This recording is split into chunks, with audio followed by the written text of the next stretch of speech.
ಶ್ರೀಕೃಷ್ಣಾಯ ನಮಃ. ಶ್ರೀ ಗುರುಭ್ಯೋ ನಮಃ. ಮಂತ್ರಾಲಯ ಪ್ರಭುಗಳಾದ ಶ್ರೀಮದ್ ರಾಘವೇಂದ್ರ ತೀರ್ಥ ಗುರುಸಾರ್ವಭೌಮರ ಬಗ್ಗೆ ಅನೇಕರಿಗೆ ಗೊತ್ತಿದೆ. ಅವರಲ್ಲಿ ನಾವು ಒಂದೇ ವಿಶ್ವಾಸ ಇಟ್ಟು ಸೇವೆಯನ್ನು ಮಾಡಿದ್ರೆ ನಮ್ಮ ಸಮಸ್ಯೆ ಎಷ್ಟೇ ದೊಡ್ಡದಾದರೂ ಕೂಡ ಅದು ಅತ್ಯಂತ ಸುಲಭವಾಗಿ ಪರಿಹಾರ ಆಗುತ್ತೆ. ಈ ವಿಷಯದಲ್ಲಿ ನಾನು ಒಂದು ಕಥೆಯನ್ನು ಹೇಳ್ತೇನೆ. ಇದು ಪವಾಡ ಅಂತಲ್ಲ, ಒಂದು ಕಥೆ. ಇದು ನಮ್ಮ ಜೀವನದಲ್ಲಿ ಉತ್ತಮ ಆದರ್ಶ ಆಗುತ್ತೆ. ಒಬ್ಬ ಭಕ್ತ, ಅವರಿಗೆ ಒಂದು ದೊಡ್ಡ ಆಸೆ ಬಂತು. ಆತ ಸಾಮಾನ್ಯ ವ್ಯಕ್ತಿಯಲ್ಲ, ತುಂಬ ದೊಡ್ಡ ವ್ಯಕ್ತಿ. ದೊಡ್ಡ ಆಸೆ ಬಂತು. 1,00,000 ಜನರಲ್ಲಿ ಒಬ್ಬಿಬ್ರಿಗೆ ಮಾತ್ರ ಅಂಥ ಆಸೆ ಬರಲಿಕ್ಕೆ ಸಾಧ್ಯ.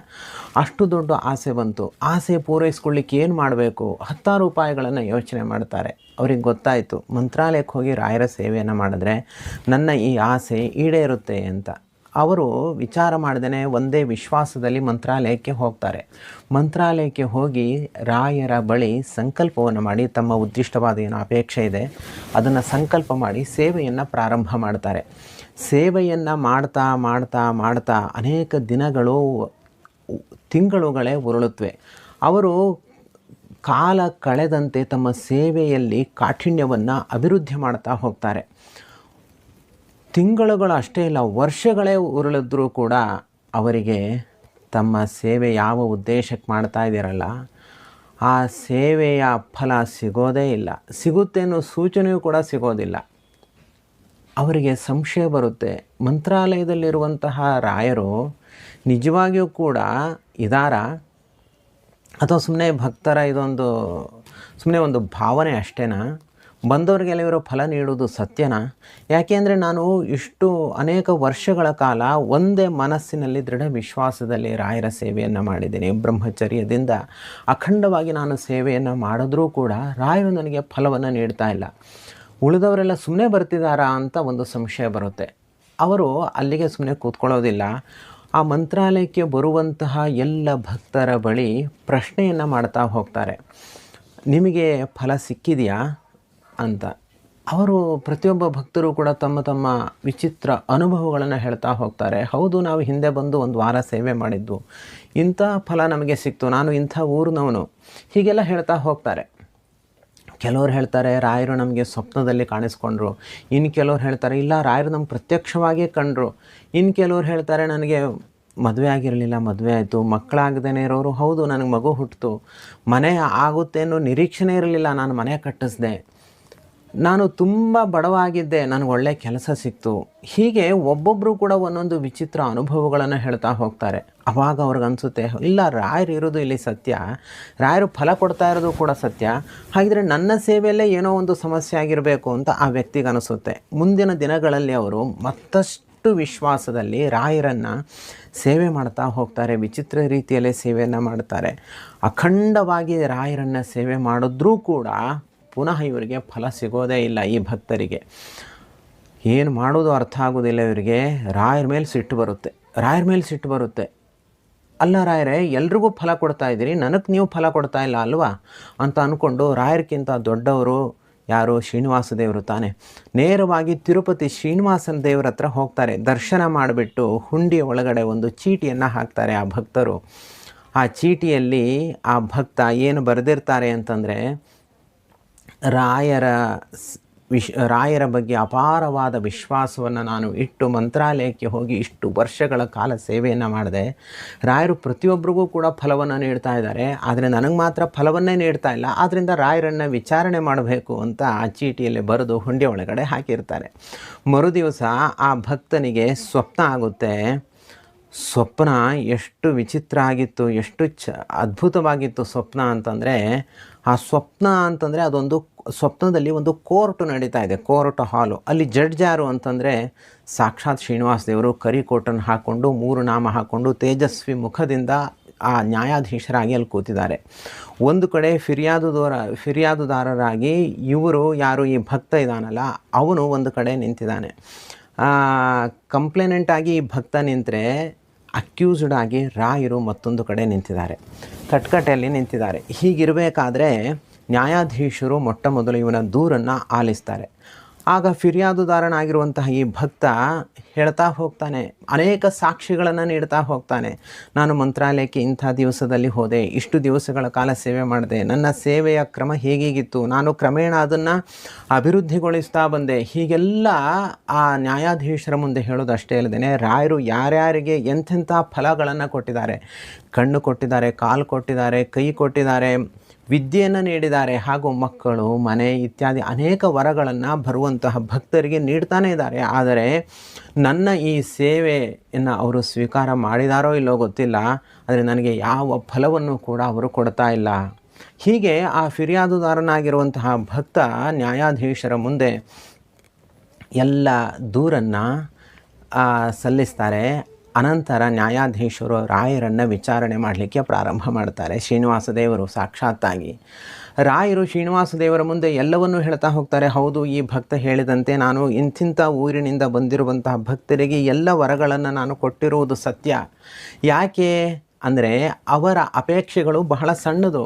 ಅವರ ಅಪೇಕ್ಷೆಗೆ ತಕ್ಕಂತೆ ನಾನು ಅವರಿಗೆ ವರಗಳನ್ನು ಕೂಡ ಕೊಡ್ತಾ ಹೋಗಿದ್ದೀನಿ.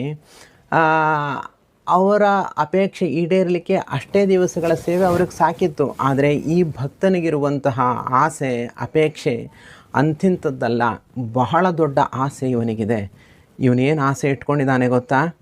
ಇವನು ನಾನು ರಾಜ ಆಗಬೇಕು, ನಾನು ರಾಜಾಧಿರಾಜ ಆಗಬೇಕು ಎಂಬ ಆಸೆಯನ್ನು ಈ ಭಕ್ತ ಹೊಂದಿದ್ದಾನೆ. ಅದಕ್ಕನುಗುಣವಾಗಿ ಸೇವೆಯನ್ನು ಮಾಡಬೇಕು. ಪ್ರಭುಗಳೇ, ಕೇವಲ ಇನ್ನು 3 ದಿವಸಗಳು ಉಳಿದಿತ್ತು ಇವನು ಸೇವೆ ಪರಿಪೂರ್ಣ ಆಗಲಿಕ್ಕೆ. ಅಷ್ಟರಲ್ಲಿ ನಾನು ವರ ಕೊಡುವವನಿದ್ದೆ. ಅವನು ಬಂದು ತಮ್ಮ ಬಳಿ ದೂರನ್ನು ದಾಖಲೆ ಮಾಡಿದ್ದಾನೆ ಎಂಬುದಾಗಿ ರಾಯರು ನ್ಯಾಯಾಧೀಶರ ಮುಂದೆ ಹೇಳಿದಾಗ ನ್ಯಾಯಾಧೀಶ ಆ ಫಿರ್ಯಾದುದಾರನಿಗೆ 100 ಚಡಿ ಏಟನ್ನು ಕೊಡಬೇಕು ಅಂತ ಆದೇಶವನ್ನು ಮಾಡ್ತಾನೆ. ಅನಂತರ ಭಟರು ಬಂದು 100 ಚಡಿ ಏಟನ್ನು ಆ ಭಕ್ತನಿಗೆ ಕೊಡ್ತಾರೆ.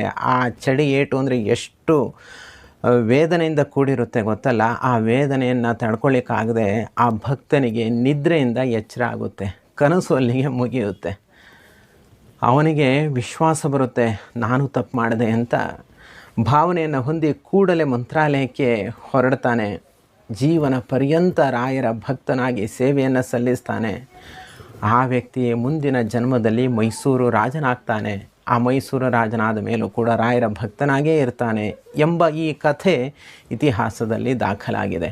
ಈ ಕಥೆಯಿಂದ ನಾವು ಏನು ತಿಳ್ಕೊಳ್ಬಹುದು ಅಂತಂದರೆ, ರಾಯರಲ್ಲಿ ನಾವು ಭಕ್ತಿಯನ್ನು ಮಾಡಿದ್ರೆ ರಾಯರು ಅದಕ್ಕೆ ವರವನ್ನು ಕೊಟ್ಟೇ ಕೊಡ್ತಾರೆ. ಇದರಲ್ಲಿ ಸಂಶಯವೇ ಇಲ್ಲ. ಸಾಧಕರೇ, ರಾಯರ ಬಗ್ಗೆ ಸಂಶಯ ಬೇಡ. ರಾಯರ ಸೇವೆಯನ್ನು ನಾನು ಮಾಡಿದ್ರೆ ನನಗೆ ಫಲ ಸಿಗುತ್ತೋ ಇಲ್ಲೋ ಎಂಬ ಸಂಶಯ ಸರ್ವಥಾ ಬೇಡ. ರಾಯರು ಪ್ರಸನ್ನರಾಗೇ ಆಗ್ತಾರೆ, ನಮಗೆ ವರವನ್ನು ಕೊಟ್ಟೇ ಕೊಡ್ತಾರೆ. ನಾವು ಅಂದ್ಕೊಂಡಿರ್ತೀವಿ ನಮ್ಮ ಸಮಸ್ಯೆ ಎಷ್ಟು ದೊಡ್ಡ ಸಮಸ್ಯೆ ಜಗತ್ತಿನಲ್ಲಿ ಬೇರೆ ಯಾರಿಗೂ ಇಲ್ಲ ಅಂತ. ಆದರೆ ಇದು ರಾಯರ ಕಾರುಣ್ಯದ ಮುಂದೆ ಅದೊಂದು ಸರ್ಷಪ ಮಾತ್ರ ಆಗಿರುತ್ತೆ. ಆದ್ದರಿಂದ ನಾವು ಆಸ್ತಿಕರಾಗಿ ರಾಯರನ್ನು ನಂಬಿ ತದಂತರ್ಯಾಮಿಯಾಗಿರುವಂತಹ ಶ್ರೀನಿವಾಸ ದೇವರ ಸೇವೆಯನ್ನು ನಾವು ಮಾಡಿದ್ರೆ ಖಂಡಿತವಾಗಿಯೂ ಭಗವಂತ ಸುಪ್ರಸನ್ನನಾಗ್ತಾನೆ. ರಾಯರ ಸೇವೆಯನ್ನು ಭಕ್ತರು ಮನೆಗಳಲ್ಲಿ ಮಾಡಬೇಕು ಎಂಬ ದೃಷ್ಟಿಯಿಂದ ರಾಯರನ್ನು ಅವರು ಮನೆಯಲ್ಲಿ, ರಾಯರ ಪ್ರತೀಕವನ್ನು ಅವರು ಮನೆಯಲ್ಲಿ ಇಟ್ಟುಕೊಳ್ಬೇಕು ಎಂಬ ದೃಷ್ಟಿಯಿಂದ ಈಗ ರಾಯರಿಗೆ ಅಚ್ಚುಮೆಚ್ಚಾದ ಪರಿಮಳ ಗ್ರಂಥ ಪ್ರಕಟಣೆಯಾಗಿದೆ. ರಾಯರು ಅನೇಕ ಗ್ರಂಥಗಳನ್ನು ಬರೆದಿದ್ದಾರೆ. ಆ ಗ್ರಂಥಗಳಲ್ಲಿ ಪರಿಮಳ ಗ್ರಂಥ ಮೇರು ತುಲ್ಯವಾಗಿದೆ, ಬಹಳ ಶ್ರೇಷ್ಠವಾಗಿದೆ. ರಾಯರಿಗೆ ತುಂಬ ಇಷ್ಟವಾದ ಗ್ರಂಥ ಅಂದರೆ ಪರಿಮಳ ಗ್ರಂಥ. ಅವರು ಪರಿಮಳ ಗ್ರಂಥದಲ್ಲಿ ನಿತ್ಯವಾಗಿಯೂ ಕೂಡ ಸನ್ನಿಹಿತರಾಗಿರ್ತಾರೆ. ಯಾರು ಈ ಪರಿಮಳ ಗ್ರಂಥವನ್ನು ಮನೆಯಲ್ಲಿ ಇಟ್ಕೊಂಡಿರ್ತಾರೋ ಅವರಿಗೆ ಎಂದೂ ಆಪತ್ತುಗಳು ಬರೋದಿಲ್ಲ. ಆಪತ್ತು ಬಂದರೂ ಕೂಡ ಅದಕ್ಕೆ ಸುಲಭವಾದ ಉಪಾಯಗಳನ್ನು ರಾಯರು ಸೂಚನೆ ಮಾಡ್ತಾರೆ. ಆದ್ದರಿಂದ ರಾಯರ ಪ್ರತೀಕದಂತಿರುವಂಥ ಪರಿಮಳ ಗ್ರಂಥವನ್ನು ನೀವು ಪಡೆದುಕೊಳ್ಳಬೇಕು. ನೀವು ಕೂಡ ನಿಮ್ಮ ಮನೆಗೆ ಈ ಪರಿಮಳ ಗ್ರಂಥವನ್ನು ತರಿಸಿಕೊಳ್ಬೇಕು. ರಾಯರು ಬರೆದಿರುವಂತಹ ಈ ಪರಿಮಳ ಗ್ರಂಥ ಸಂಪೂರ್ಣ ಪರಿಪೂರ್ಣವಾಗಿದೆ. ತಾಳೆಗರಿ ವಿನ್ಯಾಸದಲ್ಲಿ ಪ್ರಕಟಣೆಗೊಂಡ ಈ ಪರಿಮಳ ಗ್ರಂಥವನ್ನು ನೀವು ನಿಮ್ಮ ಮನೆಗೆ ತರಿಸಿಕೊಳ್ಳಿ ಅಂತ ಅಂದರೆ ಏನರ್ಥ? ರಾಯರನ್ನೇ ನಿಮ್ಮ ಮನೆಗೆ ಬರಮಾಡಿಕೊಳ್ಳಿ ಅಂತ ಅರ್ಥ. ನಿಮ್ಮ ಭಕ್ತಿ, ಶ್ರದ್ಧೆ ಇವುಗಳಿಗೆ ಅನುಗುಣವಾಗಿ ಈ ಗ್ರಂಥದಲ್ಲಿ ರಾಯರು ಸನ್ನಿಹಿತರಾಗಿ ನಿಮ್ಮನ್ನು ಅನುಗ್ರಹ ಮಾಡ್ತಾರೆ. ರೂಪಮನ್ಯದಿವ ಧನ್ಯಮಾತ್ಮನಃ, ಆ ವಿಭೂತಿ ಪುರುಷರಾಗಿರುವಂತಹ ರಾಯರ ಇನ್ನೊಂದು ಪ್ರತೀಕ ಅಂದರೆ ಅದುವೇ ಈ ಪರಿಮಳ ಗ್ರಂಥ. ಈ ಪರಿಮಳ ಗ್ರಂಥವನ್ನು ಪೀಠದಲ್ಲಿ ಇಟ್ಟು ದೀಪವನ್ನು ಬೆಳಗಿ ಆರತಿ ಬೆಳಗಿ ರಾಯರನ್ನು ಪ್ರಾರ್ಥನೆ ಮಾಡಿದ್ರೆ ಬೇಡಿದ ಇಷ್ಟಾರ್ಥಗಳು ಈಡೇರುತ್ತೆ.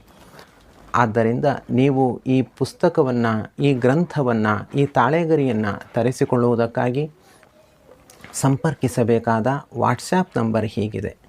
ಈ ನಂಬರಿಗೆ ಫೋನ್ ಮಾಡೋದು ಬೇಡ, ವಾಟ್ಸ್ಯಾಪ್ ಮಾಡಿ. ನಿಮ್ಮ ಮನೆಗೆ ಪರಿಮಳ ಗ್ರಂಥ ಬರುತ್ತೆ. ಯಸ್ಸರ್ವಗುಣ ಸಂಪೂರ್ಣ ಸರ್ವದೋಷ ವಿವರ್ಜಿತ ಪ್ರಿಯತಾಂ ಪ್ರೀತೇವಾಲಂ ವಿಷ್ಣುರ್ಮೇ ಪರಮಃ ಸುರತು. ಶ್ರೀಕೃಷ್ಣಾರ್ಪಣಮಸ್ತು.